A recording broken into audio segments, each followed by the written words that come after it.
جس دل سے اپنے دل کو ملا رہا تھا اس دھڑکن سے ایک آواز آ رہی تھی اللہ اللہ کی۔ یقین جانیے جب ایک استاد حدیث شیخ الحدیث قرآن اور حدیث کو پڑھاتا ہے اور جب حدیث کی تفسیر اور تفصیل بیان کرتا ہے تو اس کی زبان سے نکلنے والی خوشبو فرشتے ان کے ہونٹوں پہ اپنا ہونٹ لگا کر بوسہ لے لیتے ہیں، چونکہ تم جو ذکر کر رہے ہو وہ خیر الانام کا کر رہے ہو۔ حضرات گرامی، ہمارے بیچ ہندوستان کا ایک بہت متحرک فعال ادارہ جو تعلیمی، تدریسی، تنظیمی لحاظ سے بہت مضبوط ہے اور اس کے شیخ الحدیث اس اسٹیج پر تشریف فرما ہے۔ اس گاؤں کے لیے، اس علاقے کے لیے، آج ضلع سپول کے لیے سرفرازی اور سربلندی کا یہ سبب اور وجہ ہے کہ آج مزار العلوم کے شیخ الحدیث ہمارے ڈائس پر موجود ہیں۔ اللہ تعالیٰ ان کی زندگی میں برکت دے، اللہ تعالیٰ ان کے سایہ کو تادیر اس ملت پر، اس ملک پر قائم رکھے۔ آئیے حضرات، امارت شریعہ پھلواری شریف کے متحرک فعال نوجوان عالم دین جو بولتے ہیں تو نام بھی کلام ہے اور زبان سے جو فصاحت ٹپکتی ہے تو الفاظ نہیں کتاب کی شکل میں اوراق بن جاتے ہیں، اور اس اوراق کی عبارات اور بین السطور یقیناً میرے لیے، آپ کے لیے، پوری انسانیت کے لیے راہ ہدایت کا ذریعہ بن سکتا ہے اگر ہم عمل کی نیت سے سنیں۔ امارت شریعہ پھلواری شریف کسی تعارف کا محتاج نہیں۔ اگر میں عمارت کا تعارف کرا رہا ہوں تو عمارت کا تعارف نہیں ہے، بلکہ ضیاء اللہ اپنا انٹروڈکشن دے رہا ہے کہ میرا تعلق، میری نسبت امارت شریعہ سے ہے۔ میں امارت شریعہ کا ذکر کر رہا ہوں تو معلوم یہ ہو رہا ہے کہ میں نے حضرت مولانا سجاد رحمت اللہ علیہ کی روح کو سکون پہنچانے کی کوشش کی ہے۔ امارت شریعہ کا ذکر ہو رہا ہے تو امیر شریعت رابع اور تمام عمرہ جن کی نسبت، جن کا رشتہ علمی روحانی امارت شریعہ سے رہا ہے، میں ان کے لیے سعادت کا درجہ سمجھتا ہوں، اپنے لیے سعادت کا درجہ سمجھتا ہوں۔ آل انڈیا مسلم پرسنل لا بورڈ جیسی تنظیم کی بنیاد کہیں سے ڈالی گئی تھی تو امارت شریعہ پھلواری شریف کا پلیٹ فارم تھا۔ امیر شریعت رابع حضرت امیر شریعت حضرت مولانا منت اللہ صاحب رحمانی پوری دنیا ادب اور احترام اور عقیدت کی نگاہ سے جن کو عبادت سمجھ کر دیکھتی تھی، وہ مضبوط تنظیم دینے والا پلیٹ فارم امارت شریعہ ہے۔ وہی کے بہت ہی متحرک اور فعال، بہترین کلام اور گفتگو کرنے والے عالم دین، امارت شریعہ پھلواری شریف کے آفس سیکریٹری، پوری ذمہ داری کے ساتھ پورے ہندوستان کی نمائندگی کرنے والی شخصیت حضرت مولانا ابوالکلام شمسی صاحب امارت شریعہ کے خصوصی مہمان یہاں تشریف فرما ہیں۔ ہم ان سے گزارش کرتے ہیں کہ آپ تشریف لائیں اور اپنے خیالات و نظرات سے ہم تمام سامعین کو نوازیں۔ بسم اللہ الرحمن الرحیم۔ الحمد للہ نحمده ونستعینه ونستغفره ونؤمن به ونتوکل علیہ ونعوذ باللہ من شرور انفسنا ومن سیئات اعمالنا من یهده اللہ فلا مضل له ومن یضلل فلا ہادی له ونشهد ان لا الہ الا اللہ وحدہ لا شریک له ونشهد ان محمدا عبدہ ورسولہ۔ قال اللہ تعالی فی القرآن المجید اعوذ باللہ من الشیطان الرجیم بسم اللہ الرحمن الرحیم واعتصموا بحبل اللہ جميعا ولا تفرقوا۔ ڈائس پر بیٹھے ہوئے اجلاس کے صدر مزار العلوم کے شیخ الحدیث اور جانی مانی شخصیت شانتی سندیش کے جنرل سیکریٹری حضرت مولانا مفتی عبدالماجد صاحب، جناب مولانا عبدالمتین صاحب رحمانی، ہم تمام لوگ ان سے واقف بھی ہیں، اور منتظمین اجلاس اور سامنے تشریف فرما تمام سامعین اور پیچھے پردہ نشین ماں اور بہنوں، یہ وقت بہت ہی سوچنے کا بھی ہے اور بہت ہی خوشی کا بھی ہے۔ ہم تمام لوگ تھوڑی دیر کے لیے غور کریں کہ ہم یہاں کیوں آئے۔ کوئی بتا سکتے ہیں ہمارے آنے کا مقصد کیا ہے یہاں؟ کوئی بتا سکتے ہیں اس میں سے؟ مجمع سے کوئی بتا سکتے ہیں کہ میرے آنے کا مقصد کیا ہے یہاں؟ بولیے نا، کوئی بولیے، کوئی تو بولیے مقصد کیا ہے؟ جی اچھا نسبت لے کر کے آئے ہیں، واہ. چلیے امام غزالی رحمت اللہ علیہ جہاں پڑھتے تھے بغداد میں، وہاں کا واقعہ معلوم ہے نا کہ بہت سارے بچے پڑھتے تھے نظام الدین ملک طوسی کے زمانے میں، اور انہوں نے مدرسہ نظامیہ قائم کیا تھا بغداد میں. اور آج جو نظامیہ ہم لوگ کہتے ہیں ایک نسبت وہ بھی ہے کہ نظامیہ مدرسہ ہے، یہ عالیہ مدرسہ ہے. تو وہاں انہوں نے امتحان لیا مدرسہ کھولنے کے بعد کہ دیکھیں بچوں کا مقصد کیا ہے. تو سب لوگ آتے گئے یکے بعد دیگرے. کسی نے کہا مجھے ڈاکٹر بننا ہے، کسی نے کہا مجھے انجینئر بننا ہے، کسی نے کہا مجھے ماسٹر بننا ہے. یعنی انہوں نے مختلف بچوں سے تقریباً A to Z تمام بچوں سے پوچھ لیا کہ تمہیں پڑھنے کے بعد کیا کرنا ہے. تو لوگوں نے کہا یہ کرنا ہے، وہ کرنا ہے، فلاں کرنا ہے. کسی نے کہا سیاست کرنی ہے، کسی نے کہا کہ علاقے میں خدمت کرنی ہے، سماجی خدمت کرنی ہے. نظام الدین ملک طوسی بہت ہی مایوس ہوئے اور کہا کہ میرا تو مقصد ہی فوت ہے. ایک بچہ اس میں سے سامنے آیا، اس سے پوچھا گیا کہ بھائی آپ کا مقصد کیا ہے؟ تو انہوں نے کہا کہ اللہ کی رضا، تعلیم کا حصول اللہ کی رضا ہے. ان کا دل باغ باغ ہو گیا اور وہ اس بات پر تیار ہو گئے کہ میرا مدرسہ قائم کرنا کوئی غلط نہیں ہے، میں بینیفٹ میں ہوں، میں فائدے میں ہوں. تو ابھی جو مجمع میں نے پوچھا تو ایک صاحب نے کہا نسبت رسول کو لے کر کے ہم آئے، مجمع کا مقصد کامیاب ہے، اللہ کا فضل ہے. حضرت مولانا ضیاء اللہ رحمانی صاحب کل سے بول رہے ہیں، منہ کا یہ تھوک جو خشک ہونے والا ہے. بلا شبہ میں کہہ سکتا ہوں کہ آپ کے اس بندے نیک کی طرف جو آواز آئی ہے آپ کا جلسہ کامیاب ہے الحمدللہ. اور منتظمین جلسہ جو ہے یہ اپنے مقصد میں کامیاب ہے. اور صدر جلسہ کے لیے مبارکبادی ہے کہ آپ نے جو الحمدللہ تحریک چلائی، انشاءاللہ یہاں سے یہ اجلاس جب ختم ہوگا تو یہ رنگ لائے گا انشاءاللہ. اس لیے میں کہہ رہا ہوں کہ آپ کے لیے افسوس کی بات بھی ہے اور آپ کے لیے خوشی کی بات بھی ہے اور آپ کے لیے ایک چیلنج بھی ہے. آپ ایک بات بتائیے کہ ہمارے مظاہر العلوم کے شیخ الحدیث صاحب مولانا عبد الماجد صاحب یا مولانا عبد المتین صاحب یا دیگر مقررین کرام آپ کے درمیان میں خطاب کریں گے. آپ ظاہر بات ہے خطاب ان کا نہیں ہوگا، خطاب تو آقا صلی اللہ علیہ وسلم کی گفتگو کا ہوگا، خطاب تو قرآن کی تشریح ہوگی. آپ ہم کو کیوں دیکھتے اور آپ ان کو کیوں دیکھتے؟ آپ کے پاس تو یہ مثال ہونی چاہیے کہ جب آپ کے پاس تھانے سے کوئی وارنٹ آتا ہے، جب آپ کے پاس جیل سے کوئی وارنٹ آتا ہے کہ آپ کے اوپر فلاں مقدمہ تھا اور آپ 5 سال پہلے 10 سال پہلے اس مقدمے میں پھنسے تھے آپ، لیکن آپ نے ضمانت نہیں کرائی تھی، آپ کے اوپر وارنٹ آ گیا کہ آپ کو فوری طور پر اریسٹ کیا جائے گا. آپ اس پرچی کو لیتے ہیں کہ نہیں لیتے ہیں؟ اس پرچی کو آپ پڑھتے ہیں کہ نہیں پڑھتے ہیں؟ چہ جائے کہ وہ ذات اور برادری کے اعتبار سے کون ذات ہے، اس کی فکر کیا ہے اور اس کی پوزیشن کیا ہے. وہ ڈی ایم نہیں، وہ ایس پی نہیں، وہ آئی ایس نہیں، وہ آفیسر نہیں، بلکہ وہ چپراسی ہے. آپ بات مانتے ہیں کہ نہیں مانتے ہیں؟ اس کاغذ کو دیکھتے ہیں کہ نہیں دیکھتے ہیں آپ؟ تو آپ کو یہ سمجھ میں آئی بات کہ یہ کاغذ جیلر صاحب کا آیا ہے، یہ کاغذ ایس پی صاحب کا آیا ہے، یہ کاغذ ڈی ایم صاحب کا آیا ہے. آپ نے اس کے چہرے کو نہیں دیکھا، اس کی شکل کو نہیں دیکھا. دوستو اور بزرگوں، آپ کے درمیان میں جو بات ہوگی وہ بات بھی اسی کا متقاضی ہے. یہ ہماری بات نہیں ہوگی، یہ بات مولانا ضیاء اللہ صاحب کی نہیں ہوگی، یہ حضرت صدر محترم کی بات نہیں ہوگی، یہ مولانا شیخ الحدیث صاحب کی بات نہیں ہوگی. یہ بات جس کا تار ملے گا آقا صلی اللہ علیہ وسلم کی نسبت کی طرف جائے گا، اور یہ تار جس کا ترجمہ قرآن کی تشریح سے ہوگا، اور یہ تار جس کا تعلق اسلام سے ہوگا، یہ تار جس کا تعلق امن سے ہوگا. اس کا پیغام مکہ المکرمہ جائے گا، اس کا پیغام مسجد نبوی جائے گا، مدینہ پاک جائے گا. اب دوستو بتاؤ کیا آپ ان باتوں کو توجہ دیں گے یا ہماری باتوں پر توجہ دیں گے یا اپنے درمیان میں نا اتحادی پیدا کرتے رہیں گے آپ؟ اس لیے جب ان کی تقریروں کا اختتام ہوگا، صدر محترم نصیحت فرما کر کے دعا فرمائیں گے. تو ایک جملہ میں کہا کرتا ہوں برابر کہ جب اسٹیج کا پروگرام ختم ہوگا آپ کا پروگرام شروع ہوگا. کہیے کیسے بھائی؟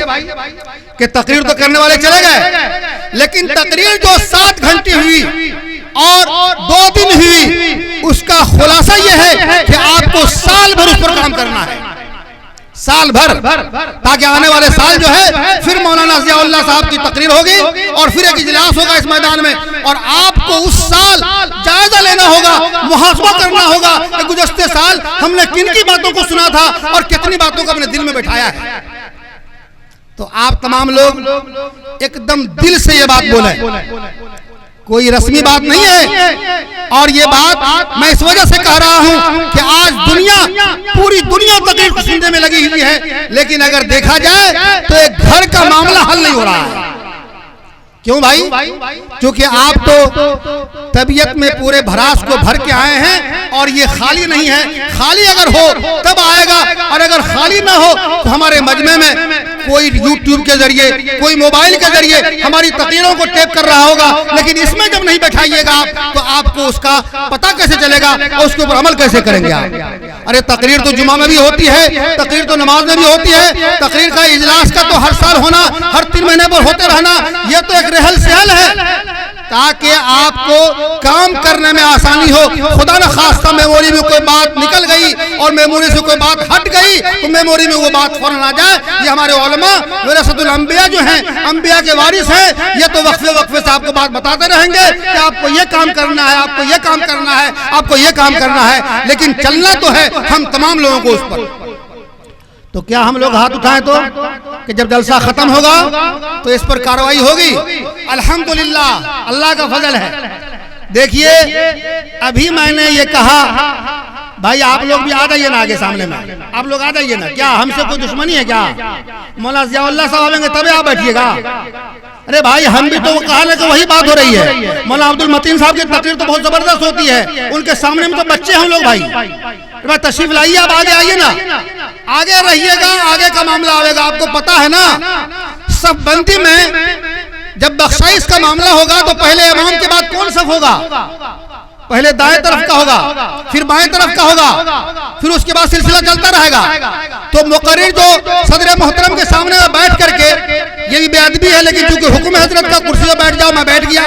میں یہ کہہ رہا ہوں کہ صدر محترم بیٹھے ہوئے ہیں، اگر آپ کی مجلس 1400 برس پہلے ہوتی، اندازہ لگائیے آپ، اور آقا صلی اللہ علیہ وسلم اس اسٹیج پر ہوتے اور ہم اگر پیچھے منہ گھما کے بیٹھے ہوتے تو ہماری بدقسمتی ہوتی، خوش قسمتی ہوتی؟ بھائی بدقسمتی ہوتی تو آپ ڈیلی پڑھتے ہیں العلماء ورثۃ الانبیاء، اور وہ بھی ایسے عالم جن کے لاکھوں شاگرد پیدا ہو گئے اور جن کے حدیث کے سلسلے میں کوئی مثال نہیں ہے، جن کے خدمت کے سلسلے میں کوئی مثال نہیں ہے۔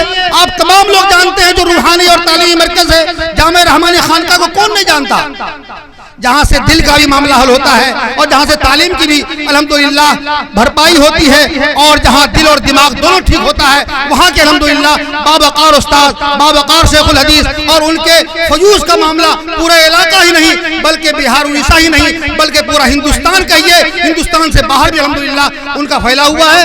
وہ عالم اس پر تشریف فرما ہے اور موجودہ شیخ الحدیث تشریف فرما ہے۔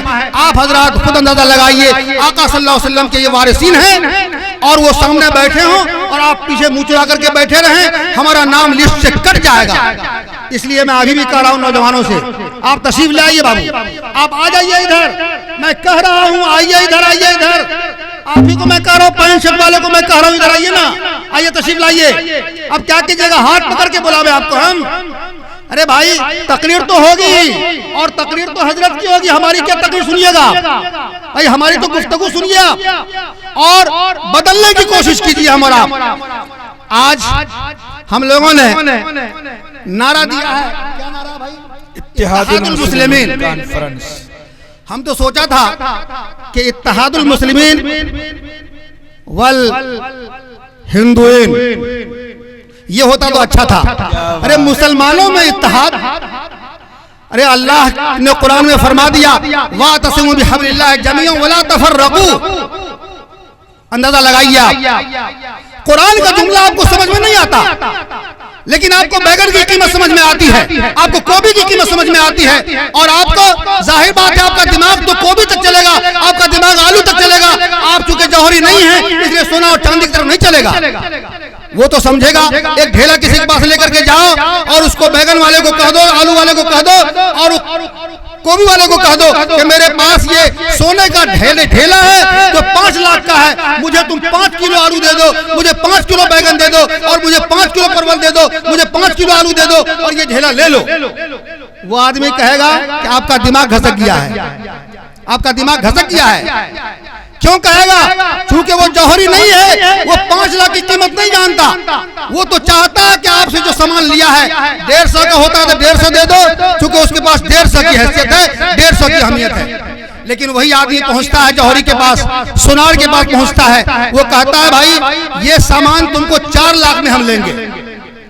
اس کو فائدہ ہو رہا ہے 1 لاکھ کا کہ 5 لاکھ کی یہ چیز ہے، اور ہم 1 لاکھ میں اس کو 4 لاکھ میں اس کو لے رہے ہیں، 1 لاکھ میں اس کو بینیفٹ ہو رہا ہے۔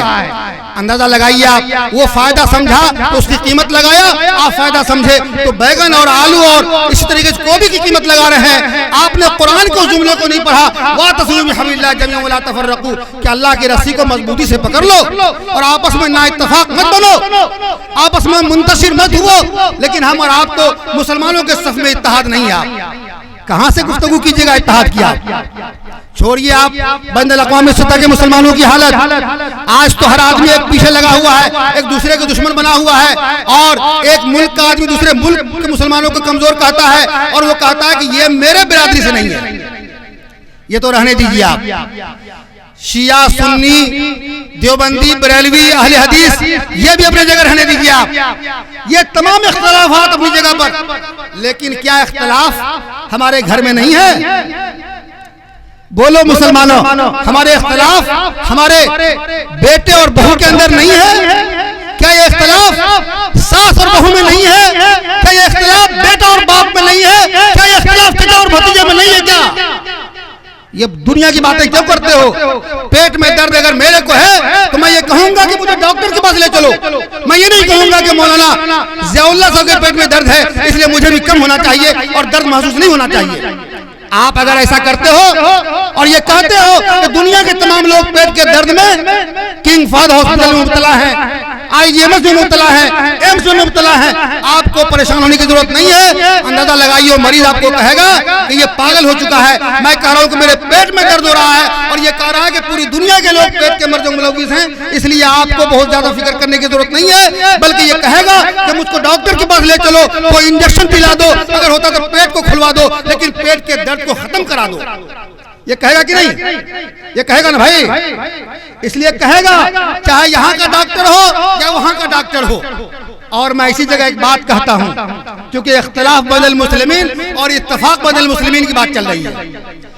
آپ مختلف ڈاکٹروں سے دکھاتے ہیں، آپ مختلف ڈاکٹروں سے دکھاتے ہیں آپ، اور جب آپ کو چھاتا پور کے ڈاکٹر سے علاج نہیں ہوتا ہے تو آپ تربیری گنج پہنچتے ہیں، تربیری گنج سے نہیں ہوتا ہے تو آپ ارریا پہنچتے ہیں، ارریا سے نہیں ہوتا ہے تو آپ پورنیہ پہنچتے ہیں، پورنیہ سے نہیں ہوتا ہے تو پٹنہ پہنچتے ہیں، حتیٰ کہ آپ دلی تک پہنچتے ہیں۔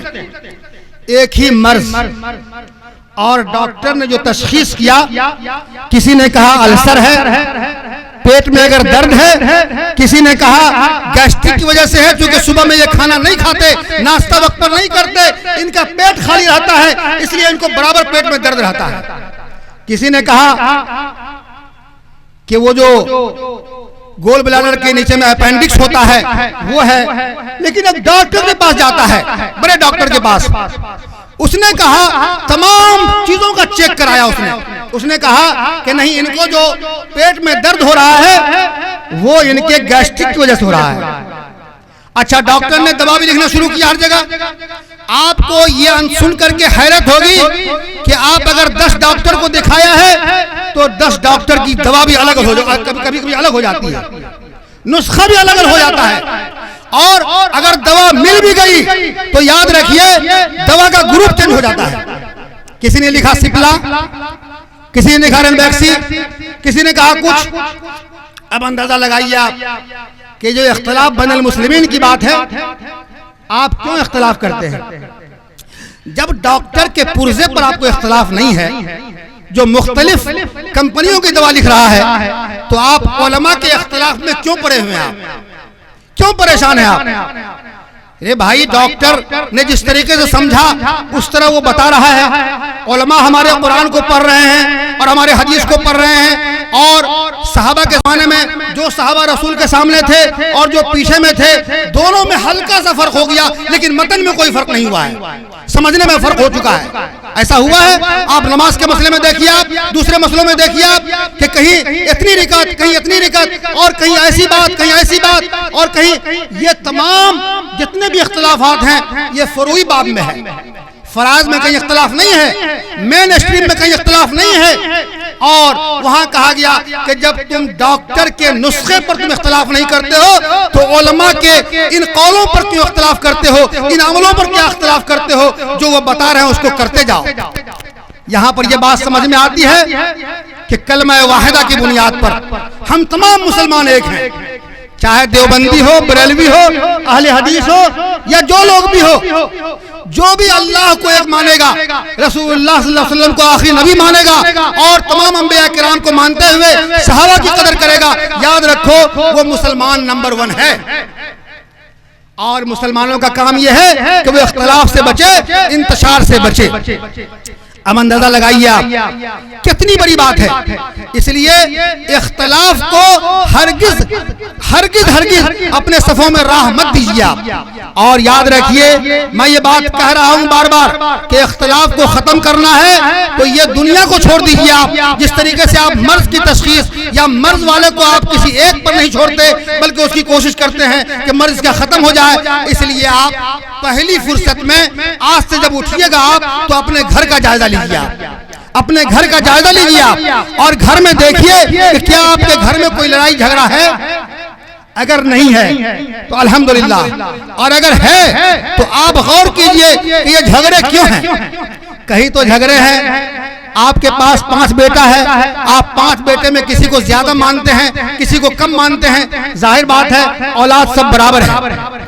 ہاں محبت فطری ہو سکتی ہے کسی سے زیادہ، بعض لوگ کہتے ہیں کہ چھوٹے بیٹے سے زیادہ محبت ہے، بعض لوگ کہتے ہیں بڑے بیٹے سے زیادہ محبت ہے، باقی بیٹوں سے جو ہے یہ میانروی کی محبت ہے، یہ تو ہو سکتی ہے، لیکن آپ اس کے کاموں میں یا اس کو جو کچھ دے رہے ہیں آپ اس میں تفریق نہیں کر سکتے ہیں۔ اس لیے اکابر نے لکھا ہے کہ اگر چھوٹے بچے 2 ہیں آپ کے پاس تو جب دونوں کے لیے ٹافی لائیے تو یکساں ٹافی لائیے آپ، ایک طرح کی ٹافی لائیے آپ، دونوں کے لیے کپڑے لائیے ایک طرح کے کپڑے لائیے آپ، دونوں کے لیے اگر کوئی سامان لائیے ایک طرح کا سامان لائیے آپ، تاکہ آپ کے گھر میں شروعاتی دور سے بچپن کے لائف سے اس کے ذہن میں کوئی اختلاف پیدا نہیں ہو، آپ کے بارے میں بدگمانی نہ ہو، آپ کے بارے میں بدگمانی نہ ہو۔ یہ بات اس لیے کہی جا رہی ہے کہ آپ کو اپنی بات کرنی ہے اور اپنے اصلاح کی بات کرنی ہے۔ یاد رکھیے اگر گھر کو آپ نے سنبھال لیا تو دنیا سنبھل جائے گی، اگر گھر کو آپ نے سنبھال لیا تو دنیا بدل جائے گی، اور اگر گھر کو آپ نے نہیں سنبھالا، آپ یہ کہتے رہے کہ دوسرا آدمی نمازی نہیں ہے، وہ مسجد نہیں آتا، دوسرے کے یہاں آپ اس کی کمزوریوں کو دیکھتے رہے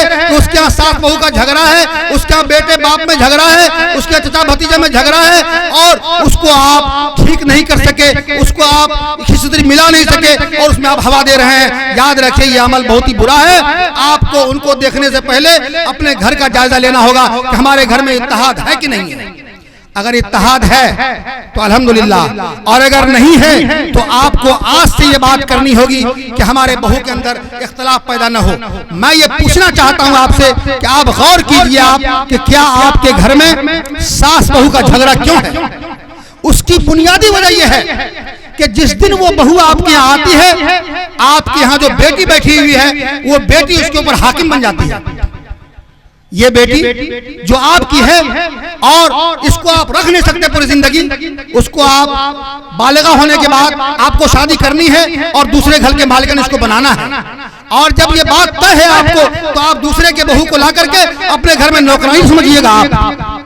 یاد رکھیے وہیں سے شروعات ہوتی ہے اور وہیں سے ساس کے بارے میں بدزنی پیدا ہوتی ہے، اور اندازہ لگائیے آپ وہ جو نند ہے اس نند کے بارے میں نند کے دل میں ایک پیدا ہوتا ہے کہ یہ تو دوسرے گھر کی بیٹی ہے، میرے یہاں رانی نہیں بن سکتی ہے، رانی تو میں اپنے گھر کی میں خود رہوں گی۔ یاد رکھیے اگر ایسا ماحول ہوگا تو ساس بہو کا جھگڑا آپ ختم نہیں کر سکتے ہیں۔ اس لیے میری ماں اور بہن بھی سن رہی ہے، پہلی فرصت میں آپ دوسرے کے بیٹی کو جو اپنا بہو بنائیے اس کو آپ بیٹی سے تصور کر لیجیے، آپ جھگڑا ختم۔ اگر آپ نے اس کو ایک مرتبہ بیٹی کہہ دیا تو میں آپ کو دعوے کے ساتھ کہہ سکتا ہوں کہ وہ بہو آپ کو روزانہ پیر دبائے گی، اپنے ساس کو روزانہ پیر دبائے گی۔ لیکن آپ نے اگر اس کو سمجھنا شروع کر دیا یہ تو میری بہو ہے، دوسرے کی بیٹی ہے، میری بیٹی ہے، تو یاد رکھیے آپ کا بھی ایک دن موت آنی ہے، ان کو بھی ایک دن موت آنی ہے، اور یہ آخر تک یہ قضیہ سنبھل نہیں سکتا ہے۔ اور یاد رکھیے دوسرے کی بیٹی آپ کے ہاں مالکن بنے گی، آپ کے ہاں ذمہ دار بنے گی، آپ تو بوڑھے ہوں گے، کل قبرستان جائیں گے، جانا تو ان کو بھی ہے لیکن ان میں ابھی وقت ہے، لیکن نہ جانے اللہ کو کب لے جانا اس کو یہ آپ کو پتہ نہیں ہے۔ اس لیے گھر کی شروعات آپ کیجئے کہ بہو کو بیٹی بنائیے اور بیٹی کو اس کے اوپر حکومت کرنے مت دیجئے، بلکہ اس کو کہیے کہ اس کی تکریم تمہارے لیے ضروری ہے۔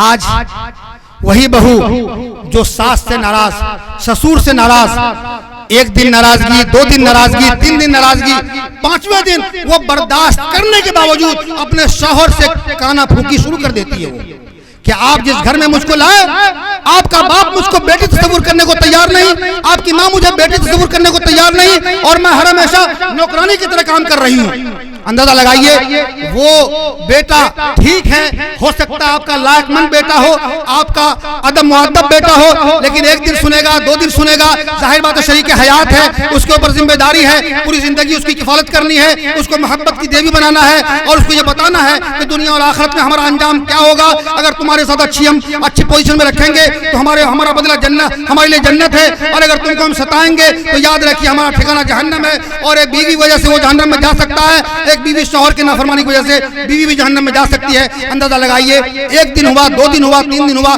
اس کے بعد بیٹا آپ سے بگڑے گا، اور بیٹا جب بگڑے گا تو باپ اور بیٹے میں جھگڑا شروع ہو جائے گا۔ کیا ہم اور آپ اس بات کا ٹھیکہ لیتے ہیں، اس بات کی گارنٹی لیتے ہیں کہ ہم لوگ اپنے گھروں کو سنواریں گے انشاءاللہ؟ انشاءاللہ اگر یہ بات ہو جائے، بھائی بھائی کا جھگڑا ختم ہو جائے، تو کیا سپول کا کوٹ خالی ہوگا کہ نہیں ہوگا؟ چھاتا پور میں بھی کوٹ ہے، زمین کا جھگڑا یہاں حل ہوگا کہ نہیں ہوگا؟ حضرت مولانا صغیر صاحب پاس جائیں گے کہ نہیں ہم لوگ؟ مولانا ضیاء اللہ صاحب مشورہ کریں گے کہ نہیں؟ مولانا عبد المتین صاحب مشورہ کریں گے کہ نہیں؟ اس سے ہی معاملہ پھنسے گا تو ہمارا شریعہ کو لکھیں گے ہمارا۔ تو کیا اگر اتحاد پیدا ہو جائے گھر میں تو کھانا بنے گا تو مشورے کے ساتھ بہو آئے گی کہ اماں جان آج کیا کھانا بنے گا، اور اگر مشورے سے کام چل جائے تو بیٹا آئے گا کہ عید اور بقرعید میں کس طرح کا کپڑا بنے گا، کس کا کتنا کیسے بنے گا، یہ تمام باتیں سامنے میں آ جائے گی۔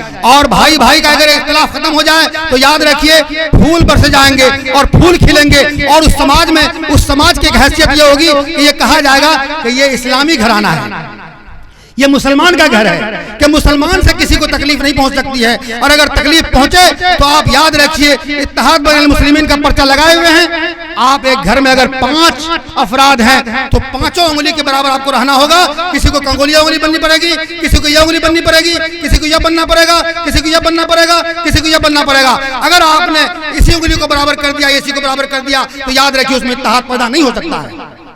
اس میں آپس میں برابری اگر کر لیا آپ نے تو برابری تو اس درجے میں ہے کہ کوئی انسان کسی سے کمتر نہیں ہے، لیکن یاد رکھیے باپ کی قدر اپنی جگہ پر، ماں کی قدر اپنی جگہ پر، بیوی کی قدر اپنی جگہ پر، چھوٹے بھائی کی قدر اپنی جگہ پر، اور جو اپنے لیے پسند کرو وہ دوسروں کے لیے پسند کرو۔ اس اصول کو اپنائیں گے تو انشاءاللہ گھر میں محبت کی فضا بن جائے گی، اور اس فضا کو قائم کرنے کے لیے آپ کو اس کا سرا ملانا پڑے گا کہ اپنے گھر کو تعلیمی سماج بنانا پڑے گا، تعلیم کا ماحول بنانا پڑے گا۔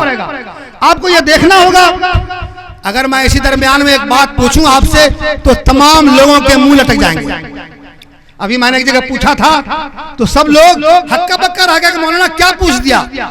اگر میں پوچھوں ایک بات کہ مجمع میں جتنے لوگ ہیں، کھڑے جتنے لوگ ہیں، صحیح دل پر ہاتھ رکھیے آپ کہ کن کا بچہ، اور میری ماں اور بہن پیچھے سن رہی ہے، کس کی بہو اور بیٹی رات میں 9 بجے کے بعد جب ماں اور باپ بستر پر جاتا ہے اور بیٹی جب گھر جاتی ہے یا بہو جب گھر جاتی ہے تو یہ سمجھے کہ میں اپنے ساس کی خدمت کر کے آتی ہوں تب میں آپ کے پاس رہوں گی اور ساس کی خدمت ضروری ہے، یا بیٹی کہے کہ میں ماں کی خدمت کر کے آتی ہوں، پھر اگر اس کا شوہر آیا ہوا ہے اس کے ساتھ رہے، اور اگر نہیں شادی ہوئی ہے یہ کہے کہ ماں کی خدمت جب تک نہیں کریں گے اس وقت تک ہم بستر پر نہیں جائیں گے، اور بیٹا یہ کہہ دے میں باپ کی خدمت کر کے، میں باپ کا پیر دبا کر کے آؤں گا تبھی میں سوؤں گا اور تبھی مجھے بستر پر نیند آئے گی۔ کتنا گھر ہے؟ آپ ہاتھ اٹھائیے تو کتنے لوگ ہیں جس کا بیٹا، کتنے لوگ ہیں بھائی؟ اٹھائیے اٹھائیے اٹھائیے، بڑی خوشی کی بات ہے، بیٹا پیر دباتا ہے ارے نوجوان بولو نا یار، کون نوجوان باپ کی خدمت کرتے ہو؟ ارے نوجوان کے لیے چمیٹا ہے یہ، اگر نہیں کرتے ہو تو یار یاد رکھو، انجینئر بن جاؤ، ڈاکٹر بن جاؤ، میڈیکل پاس کر لو، مولانا بن جاؤ، حافظ بن جاؤ، لیکن اگر باپ کی قدر نہیں کیا، ماں کی قدر نہیں کیا تو تم کیا سمجھو گے؟ خاک۔ ارے جس ماں کے قدموں کے نیچے جنت ہے تو کیا جنت خریدنا چاہتے ہو نوجوانوں؟ کیا جنت خریدنا چاہتے ہو؟ بولو نا بھائی، اسی مجمع میں خریدو گے جنت؟ ارے جنت تو آخرت میں ملے گی، لیکن خریدنے کا یہی سودا ہوتا ہے، یہ دنیا میں سودا ہوتا ہے۔ اگر ایک بچہ اپنے باپ کی خدمت کرتا ہے، پیر دباتا ہے، باپ کی بات مانتا ہے، ماں کی قدر کرتا ہے اور ماں کی عزت دیتا ہے، اور ماں کو اگر دیکھتا ہے اچھی نگاہ سے، چہ جائے کہ ایک مرتبہ نہیں 100 دفعہ اگر وہ دیکھتا ہے، تو آقا صلی اللہ علیہ وسلم نے فرمایا کہ اگر ماں باپ کو ایک نظر سے دیکھے گا تو ایک حج اور عمرے کا ثواب ملے گا۔ اور جس نے ماں کو خوش کر لیا اور اگر 100 دفعہ دیکھ لیا اس نے دن میں تو 100 حج عمرے کا ثواب ملے گا۔ حضرت تشریف فرمائے یہاں پر۔ اور اگر آپ نے ماں باپ کو خوش کر کے اس دنیا میں گزار دیا تو دین اور دنیا دونوں بن جائے گی، ہے نا بھائی؟ اس لیے جنت خریدنے کا وعدہ کرو۔ ہاتھ اٹھاؤ نوجوانوں، ارے کھڑے ہو، ہاتھ اٹھاؤ نا بھائی کہ ماں باپ کی خدمت کریں گے۔ تقریر کرانے سے کام نہیں چلے گا، تقریر سنتے رہ جاؤ گے، نسخہ لکھواتے رہ جاؤ گے ڈاکٹروں سے، لیکن دوا نہیں کھاؤ گے تو کامیاب نہیں ہوگے۔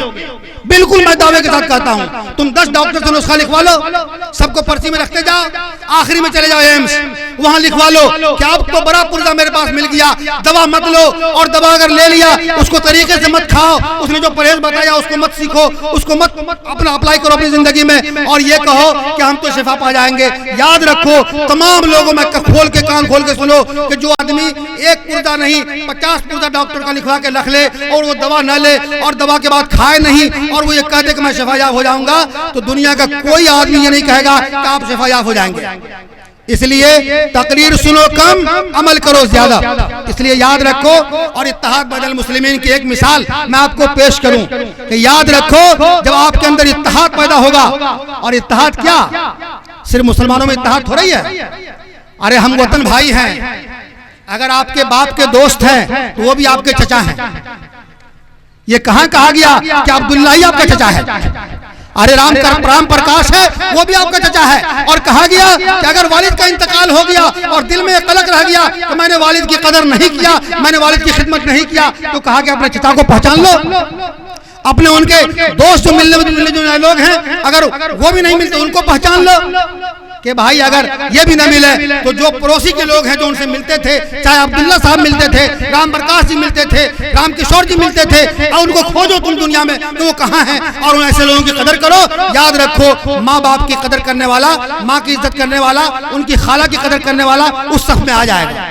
جو ماں کے بہن پا لوگ ہیں اس کی قدر کرو کھوج کر کے، اس کی خدمت کرو کھوج کر کے۔ یاد رکھو ماں کے انتقال کے بعد تم کو قلق نہیں ہونا چاہیے، کیونکہ ماں کی بدلے تم خالہ کی خدمت کر رہے ہو، چچی کی خدمت کر رہے ہو، یا اسی طریقے سے بغل میں جو پڑوسن ہے ان کی خدمت کر رہے ہو۔ یاد رکھو اگر ایسا کر لیا تو میں وعدے کے ساتھ، میں دعوے کے ساتھ کہتا ہوں کہ آپ ماں کی خدمت کیا، اور اگر باپ کے ملنے جلنے والوں کی قدر کیا تو یاد رکھیے ماں چونکہ والد چونکہ گزر گئے، اب والد کے بعد کوئی والد آنے والے نہیں ہیں، تو یاد رکھیے ان کے جو دوست ہیں، ان کے جو ملنے والے لوگ ہیں، ان کی اگر آپ نے خدمت کیا تو اسی کی خدمت کے برابر آپ کو ثواب ملے گا، ہے نا بھائی؟ ایسا کریں گے ہم، ایسا کریں گے آپ؟ اب میں آپ سے یہ بات کہوں کہ بھائی جو تقریر ہوگی اس پر عمل کریں گے آپ؟ ہاتھ اٹھائیے تو۔ اور یاد رکھیے ایک فائدہ بتا دیتا ہوں آپ کو، چونکہ پرچی میں دیکھتا نہیں ہوں لیکن سمجھ جاتا ہوں، تو بہرحال یہ اچھی بات ہے، کوئی خراب بات نہیں ہے، کیونکہ ہمارے بہت اچھے مقرر ہیں اور الحمدللہ قدر کریں گے ان کی ہم لوگ۔ میں بھی اسی صف میں ہوں کہ میں ان کی قدر کروں گا انشاءاللہ۔ دیکھیے اتحاد کو بچانا ہے اور اختلاف سے بچنا ہے۔ یاد رکھیے آپس کے رشتوں کو قائم کیجیے، اور اللہ نے فرمایا واتقوا اللہ الذی تساءلون بہ والارحام، رشتہ داروں سے آپ اچھا سلوک کیجیے، رشتہ داروں کی شکایت سے بچیے۔ آپ تو کھا رہے خسی کا گوشت اور بغل میں خشک روٹی نہیں مل رہی ہے، آپ کا بیٹا مچھلی اڑا رہا ہے ڈیلی، اور وہ چھاتا پور جاتا ہے اور وہاں سے ڈیلی مچھلی لے کر کے آتا ہے، گوشت لے کر کے آتا ہے، لیکن بغل میں ایک آدمی بستر علالت پر کرا رہا ہے اور اس کے پاس پیسے نہیں ہیں، اور اس کے پاس اب یہ پوچھنے کو نہیں جا رہے ہیں کہ کس وجہ سے آپ گھر میں پڑے ہوئے ہیں. یہ گوشت اور یہ مچھلی کام نہیں دے گی آپ کو، بلکہ آپ گوشت کے اندر کمی کر کے اس پیسوں کو بچا کر کے جن کے گھر میں چولہا نہیں جل رہا ہے، جن کے گھر میں پریشانی ہے، ایسے لوگوں کو دیکھنا آپ کے اوپر ضروری ہے اور فرض ہے. یاد رکھیے آپ کو ایسے لوگوں کی قدر کرنی چاہیے. اور یاد رکھیے جب کوئی مریض ہو آپ کے درمیان میں، یہ اللہ کی طرف سے حکم ہے. اور اللہ نے فرمایا میں قیامت کے میدان میں تم سے پوچھوں گا، اور اللہ پوچھے گا قیامت کے میدان میں کہ میں مریض تھا، میں بیمار تھا اور تو نے میری عیادت نہیں کی. اللہ تعالیٰ سے یہ بندہ کہے گا اے اللہ آپ تو ہر چیز سے پاک ہیں، ہر چیز سے الگ ہیں، آپ کو اس کی حاجت کیا ہے؟ اللہ فرمائے گا میرا فلاں بندہ عبداللہ نام کر کے یا رام پرکاش نام کر کے وہ بیمار تھا، بستر علالت پر کرا رہا تھا، وہ ہاسپٹل میں کرا رہا تھا وہ، لیکن تم اس کے پاس نہیں گئے، اور اگر تم جاتے اس کے پاس تو اس کے شہر کے پاس مجھے پاتے تم. اللہ اندازہ لگائیے آپ. ایک بھوکا سے اللہ پوچھے گا کہ میں بھوکا تھا، میں ننگا تھا، تم میرے کو کپڑا نہیں پہنایا، تم مجھے کو کھانا نہیں کھلایا. یہ بندہ پھر کہے گا آپ ان تمام چیزوں سے پاک ہیں. اس لیے آپ کو میں کہنا چاہتا ہوں کہ جب بھی کوئی فقیر آپ کے دروازے پر آوے آپ 200 روپیہ نہ دیں اور آپ اس کی تحقیق نہ کریں یہ کس پوزیشن میں ہے. آپ کو جو اوقات اللہ نے دیا ہے ایسے لوگوں کی قدر کیجئے، ایسے لوگوں کو دروازے سے لوٹائیے مت، واپس مت کیجئے اور اس کو خالی ہاتھ مت جانے دیجئے. اللہ تبارک و تعالیٰ پوچھے گا کہ میں بھوکا تھا تو نے مجھ کو کھانا نہیں کھلایا. یہ بندہ کہے گا آپ کو اس کی ضرورت نہیں ہے. اللہ کہے گا میرا فلاں بندہ فلاں مجبوری کی وجہ سے تیرے دروازے پر دستک دیا تھا لیکن تم نے اس کو کچھ نہیں دیا. اگر تم اس کو کچھ دے دیتے تو شہر رکھ کے پاس، اس کے شہر رکھ کے پاس، اس کے دل کے پاس مجھے پاتے، اور تم ایسا پاتے گویا کہ مجھ کو تم مدد کر رہے ہو. یہ بڑی بات ہے. اور یہ تمام چیزیں اللہ اور اللہ کے رسول کے کلام کو ہم لوگوں نے آپ دیکھ ہی رہے ہیں، روزانہ قرآن شریف پڑھ رہے ہیں، روزانہ حدیث سن رہے ہیں. ان تمام چیزوں میں الحمدللہ موجود ہے. صرف فرق یہ ہے کہ ہم لوگ اس پر عمل کرنے والے بن جائیں. اور یاد رکھیے اتحاد کو بچانے کے لیے آج نا اتفاقی کا زور ہے، بول بالا ہے. ہر آدمی کہہ رہا ہے، علماء گروپ میں مخالفت، کوئی کہہ رہا ہے دارالعلوم دیوبند 2 ٹکڑے میں، کوئی کہہ رہا ہے مدارس علوم 2 ٹکڑے میں، کوئی کہہ رہا ہے جمعیت علماء 2 ٹکڑے میں. ارے اس کی طرف کیوں جاتے ہو بھائی، کیوں جاتے ہو؟ اور ابھی کے وقت میں کہتا ہے کہ تبلیغی جماعت 2 ٹکڑے میں. ارے بھائی مولانا عمر صاحب پالن پوری کی ایک تقریر یاد ہے، میرے چچا نے مجھ کو سنایا تھا. وہ صبح کی تقریر میں ایک بات بولتے تھے کہ آپس کے رشتوں کو استوار رکھو، آپس کے رشتوں کو درار پیدا مت کرو. اور یہ کہا کہ اس میں کیوں پڑھتے ہو کہ کون آمین زور سے کہتا ہے، کون آمین آہستہ سے کہتا ہے، کون ہاتھ یہاں باندھتا ہے، کون ہاتھ یہاں باندھتا ہے، اور کون جو ہے اس طریقے سے قرات خلف الامام کرتا ہے. کہا کہ اس میں کیا ضرورت پڑنے کی، ہم تو اس زمانے کے لوگ ہیں جس زمانے میں اللہ کے رسول کی حدیث ہے. تمام حدیثوں کو ہم کتاب میں پڑھنے سے بچ گئے اور مجمع میں دیکھ لیا کہ کون آدمی صف میں کس طرح کھڑا ہے. اگر اس کو دیکھ لیا تو آپ کے ذہن میں تازگی آ جائے گی کہ اللہ کے رسول کے زمانے میں یہ عمل بھی ہوتا تھا، یہ عمل بھی ہوتا تھا. اس میں اختلاف میں پڑھنے کی کیا ضرورت ہے؟ اس لیے بڑوں کے ٹو میں مت رہو. یہ بڑے ہمارے لگے ہوئے ہیں کہ کجروی کو ختم کریں گے. اور یہ یاد رکھیے یہ دارالعلوم دیوبند اس گدی پر بیٹھا ہوا ہے اسی کے لیے کہ کون آدمی غلط کر رہا ہے، کون آدمی صحیح کر رہا ہے. آپ تجارت نہیں، آپ کی تجارت کی طرح نہیں کر رہا ہے، بلکہ اللہ اور رسول اللہ کے احکام کو صحیح سیکورٹی پر وہ تول رہا ہے. اس لیے آج عام لوگوں سے میں ایک درخواست کرتا ہوں کہ دارالعلوم دیوبند کے استاد ہوں یا مفتی اعظم ہوں، آپ کسی کے بارے میں کلام نہ کریں. ہو سکتا ہے کہ اگر آپ نے کلام کیا تو آپ کے ایمان کے سلب ہونے کا اندیشہ ہو سکتا ہے. اس لیے آپ ان اختلافوں کے پیچھے مت دوڑیے، کام کیجئے وہی جو یہ اکابر بتاتے ہیں اور اس پر چلیے. یاد رکھیے اتحاد کو بتا کے چلنا ہے اور اختلاف پیدا نہیں کرنا ہے. جانوروں کے اندر اختلاف سنیے آپ ایک واقعہ. ایک شیر تھا ایک جنگل میں، وہ بہت ہی خونخوار شیر تھا اور وہ آیا تو اس جنگل کے تمام جانوروں کا اغوا کرنا شروع کر دیا. اب ظاہر بات ہے اس جنگل میں گیدڑ بھی، اس جنگل میں بھیڑیا بھی، اس جنگل میں دوسرے جانور بھی. اب اس نے یہ طے کیا کہ تمام دن اگر تم لوگ اطمینان سے چاہتے ہو تو تمام دن ایک ایک شکار مجھ کو لا کے دیا کرو. اندازہ لگائیے آپ. اب ظاہر بات ہے ان لوگوں نے بھی ایک میٹنگ کیا اختلاف کو ختم کرنے اور اتفاق کو پیدا کرنے کے لیے. یہ مثال بہت زبردست ہے. اس نے گیدڑوں کو بلایا، بھیڑیوں کو بلایا، چیتا کو بلایا، اسی طریقے سے اور بھی جو جانور ہوتا ہے چھوٹے چھوٹے جانور ان کو بلایا، اور اس نے ایک چھپے رستم ایک میٹنگ کیا کہ بھائی اگر یہ سلسلہ شروع رہا اور اس شیر نے روزانہ ایک شکار کیا تو ایک دن ایسا آئے گا کہ یہ جنگل ہم سے خالی ہو جائے گا، کیا کرنا چاہیے؟ کہا کہ ہاں ہم لوگ اتحاد پیدا کریں اپنے صفوں میں، کوئی بات آج کے میٹنگ کی شیر کو جا کے نہیں بتاوے گا اور اس پر کاربند رہے گا۔ میٹنگ ہوئی کہ ایسا کرے ہم لوگ کہ 2-3 دن تک ان کو غذا پہنچاتے رہیں، دیکھا کہ جو بیمار ہے، جو پریشان ہے، اور دیکھا کہ اب تب میں ہے وہ، تو ایسے جانوروں کو پکڑ پکڑ کے لے جاتا تھا اور شیر کے آگے میں کر دیتا تھا، وہ شیر کھا لیتا تھا اس کو اور بہت ہی خوش ہو جاتا تھا۔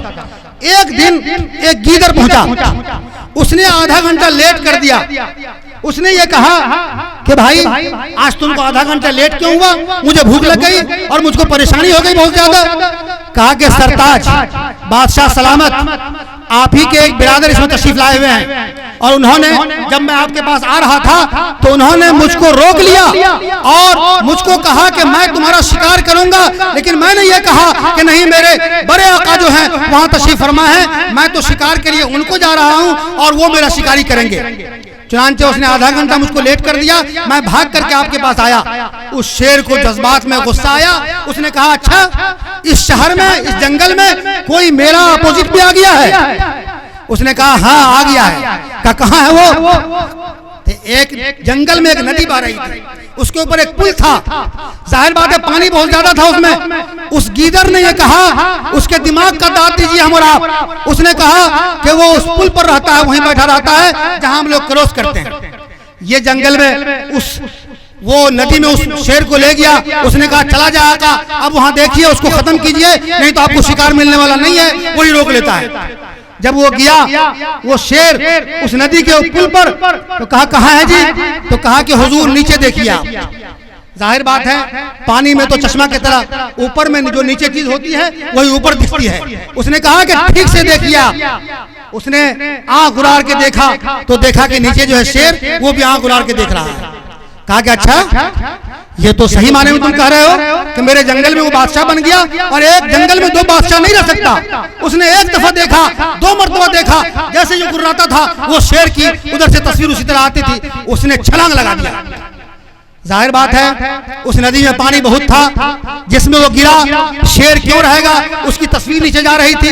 اس سے گیدڑ نے چٹکی بجایا، کہا الحمدللہ کامیابی مل گئی، اور اس نے کہا وہ اندر تو شیر مر گیا۔ اب اس کے بعد تمام گیدڑوں کی اور تمام جانوروں کی میٹنگ ہوئی کہ دیکھا ہم لوگوں کے اتحاد کی وجہ سے وہ شیر چلتا بنا اور وہ شیر مر گیا، اب الحمدللہ ہم لوگ آزادی کے ساتھ رہیں گے، آزادی کے ساتھ رہ رہے ہیں۔ یاد رکھیے اگر ایسا کوئی سماج میں کوئی آدمی پیدا ہو جائے جو آپ کے درمیان میں خلفشار پیدا کرے، تو یاد رکھیے انسانیت کی بنیاد پر آپ کو اتحاد کا ثبوت دینا ہے۔ اور یاد رکھیے مسلمان مارا گیا تو کیا، اگر ہندو بھائی مارا جائے گا تو جان کی قیمت تو برابر ہے، جان ایک ہے اور جان کی کوئی تفریق نہیں ہے۔ کوئی بھی مارا جائے، چاہے مسلمان مارا جائے یا ہندو بھائی مارا جائے، اگر مسلمان مارا جائے تو ہندو بھائی پریشان، اور اگر ہندو بھائی مارا جائے تو مسلمان بھائی پریشان۔ یاد رکھیے مسلمان اور ہندو بھائی انسانیت کی بنیاد پر سب لوگ ایک ہے، یاد رکھیے اس میں کوئی کمپرومائز نہیں کرنا ہے۔ ہم تمام لوگوں سے درخواست ہے اللہ تبارک و تعالی ہم لوگوں کو اتحاد بین المسلمین اور اتحاد بین الوطن اور اتحاد اس دنیا میں جس دنیا میں رہ رہے ہیں، پورے ملک کی سطح پر ہو، علاقائی سطح پر ہو، گاؤں کی سطح پر ہو، برادری کی سطح پر ہو، یا جس سطح پر بھی ہو، اس میں اختلاف نہیں کرنا ہے، اتفاق پیدا کرنا ہے۔ گھر میں اختلاف کو ختم کرنا ہے، گھر سے اختلاف کو دور کرنا ہے، اپنے پاس پڑوسیوں کو اختلاف سے بچانا ہے، مسجدوں کو اختلاف سے بچانا ہے، مدرسوں کو اختلاف سے بچانا ہے، اسی طریقے سے عیدگاہوں کو اختلاف سے بچانا ہے، نمازوں کو اختلاف سے بچانا ہے۔ یاد رکھیے اختلافات تو کبھی کبھی ذہنی اختلافات ابھرتے رہتے ہیں، یاد رکھیے سوچ میں فرق ہو سکتا ہے، لیکن یاد رکھیے سوچ کی بنیاد پر اگر اختلاف کرتے ہیں تو یاد رکھیے جو اختلاف کرے گا اس کا کہیں ٹھکانہ نہیں ہے۔ اللہ تبارک و تعالی ہم لوگوں کو کہنے سننے زیادہ عمل کرنے کی توفیق عطا فرمائے۔ وآخر دعوانا الحمدللہ رب العالمین۔ بہت بہت شکریہ حضرت مولانا ضیاء اللہ قاسمی صاحب کا، یا اسی طریقے صدر محترم منتظمین اجلاس، آپ تمام لوگوں کا، آپ تمام لوگ آئے، لیکن ایک ہی وعدے کے ساتھ جو میں نے کہا تھا، آپ کو اجلاس کے ختم ہونے پر آپ کو دعا کرنے کے بعد آپ آنے والا سال یا جب بھی اجلاس کریں، اگر زندگی رہی تو میں آؤں گا اور میں یہ پوچھوں گا کہ ہم لوگوں نے جو فیصلہ لیا تھا اس پہ کیا کیا۔ اس لیے آخری میں چلتے چلتے ایک نصیحت کہ مدرسوں کو مضبوط کیجئے اور اپنے بچوں کو دینی تعلیم کے ساتھ ساتھ دنیاوی تعلیم میں ضرور آگے لے جائیے، اور یاد رکھیے اپنے احترام کے جذبے کو فروغ دیجئے، چاہے وہ گھر کا مسئلہ ہو، باہر کا مسئلہ ہو، ہندو بھائی کا مسئلہ ہو، مسلمان بھائی کا مسئلہ ہو، کوئی تفریق کی ضرورت نہیں ہے، جو جس رینج میں ہے اس کی قدر کیجئے، اور یاد رکھیے اخلاق سے بلندی آتی ہے، اور اگر اخلاقی اقدار کو ختم کیا تنزلی آپ کی ٹھکانہ ہے، تنزلی آپ کے اندر لکھ دیا جائے گا۔ اللہ تبارک و تعالیٰ انہی جملوں کے ساتھ آپ تمام لوگوں کو صحیح سلامت قائم و دائم رکھے، اور چھاتا پور کو اللہ تبارک و تعالیٰ پھول کی طرح پھلاتا رہے، اور یہاں کے تمام ہندو مسلم بھائیوں کو ایک جوٹ ہو کر کے ملک کے لیے، وفاداری کے لیے، اسی طریقے سے دیگر کاموں کے لیے چنتا رہے۔ اللہ تبارک و تعالیٰ ہم تمام لوگوں کو کہنے سننے زیادہ عمل کرنے کی توفیق عطا فرمائے۔ ہیلو میڈیا، آپ لوگ ابھی آپ جناب حضرت مولانا ابوالکلام صاحب عمارت تشریعہ فلباری شریف کو سماعت فرما رہے تھے۔ یہ حق عمارت ہی کو حاصل ہے، اور یہ حق دارالعلوم دیوبند کو حاصل ہے، یہ حق مزارالعلوم سہارنپور کو حاصل ہے، یہ حق جامعہ رحمانی خانقاہ رحمانی کو حاصل ہے کہ ملت میں جہاں بھی انتشار ہو اور ملت جب بھی منتشر ہو تو متحد کیا جائے، اور اس کے پیغام کو لے کر، اس جھنڈے کو لے کر، اس علم کو لے کر میدان عمل میں آ کر کے اپنی تحریر کے ذریعے سے، اپنی تقریر کے ذریعے سے اتحاد المسلمین کا پیغام دے۔ ابھی آپ نے جناب حضرت مولانا کو سنا۔